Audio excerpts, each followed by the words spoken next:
Selamat siang, saya Carolina Fitri Herianti dari kelas 12 IPA 1. Di sini saya akan menjelaskan penerapan hukum mengenai hak asasi manusia menurut hukum positif di Indonesia. Hampir setiap negara ada permasalahan dalam usaha untuk menegakkan hak asasi manusia, tidak terkecualinya Indonesia. Bangsa Indonesia akhir-akhir ini menjadi sorotan-sorotan negara di dunia berkaitan dengan penegakan hak asasi manusia.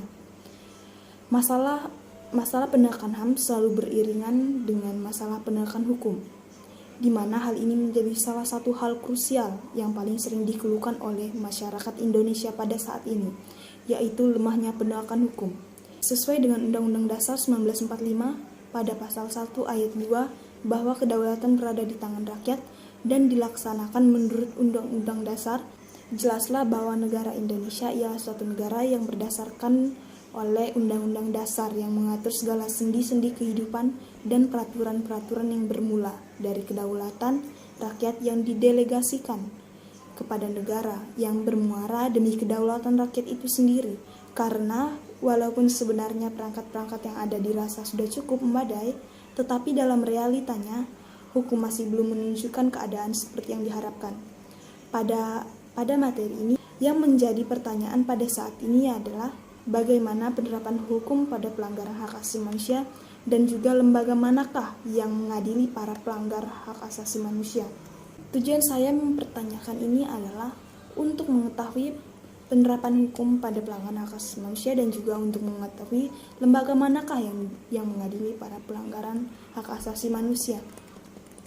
Pelanggaran hak asasi manusia didefinisikan sebagai setiap perbuatan seseorang atau kelompok, baik pun aparat maupun disengaja atau tidak, yang secara hukum melawan hukum, yang dapat mengurangi, menghalangi, membatasi, atau mencabut hak asasi manusia seseorang atau kelompok yang dijamin oleh undang-undang ini, dan tidak mendapatkan atau dikhawatirkan tidak akan memperoleh penyelesaian hukum yang adil dan benar, berdasarkan mekanisme hukum yang berlaku pada pasal 1 ayat 6, kemudian juga di pasal 104 diatur tentang pengadilan hak asasi manusia sebagai berikut. Untuk mengadili pelanggaran hak asasi manusia yang berat dibentuk pengadilan dalam ayat 1, dibentuk dalam undang-undang dalam jangka waktu paling lama 4 tahun sebelum terbentuk pengadilan hak asasi manusia sebagaimana dimaksud dalam ayat 2, diadili oleh pengadilan yang berwenang. Kemudian lembaga yang dapat mengadili pelanggaran hak asasi di Indonesia ada 4, yaitu pengadilan umum, pengadilan militer, pengadilan agama, dan juga pengadilan niaga. Penerapan hukum kepada pelanggaran hak asasi manusia di Indonesia ini berpedoman pada Undang-Undang Nomor 26 Tahun 2000 tentang pengadilan hak asasi manusia, di mana dalam undang-undang tersebut disebut tentang pengadilan ad hoc yang dipakai mengadili para pelanggar hak asasi manusia di Indonesia. Lembaga yang mengadili para pelanggar hak asasi manusia adalah pengadilan ad hoc, hak asasi manusia yang tidak beda dengan pengadilan biasa, khususnya pengadilan pidana.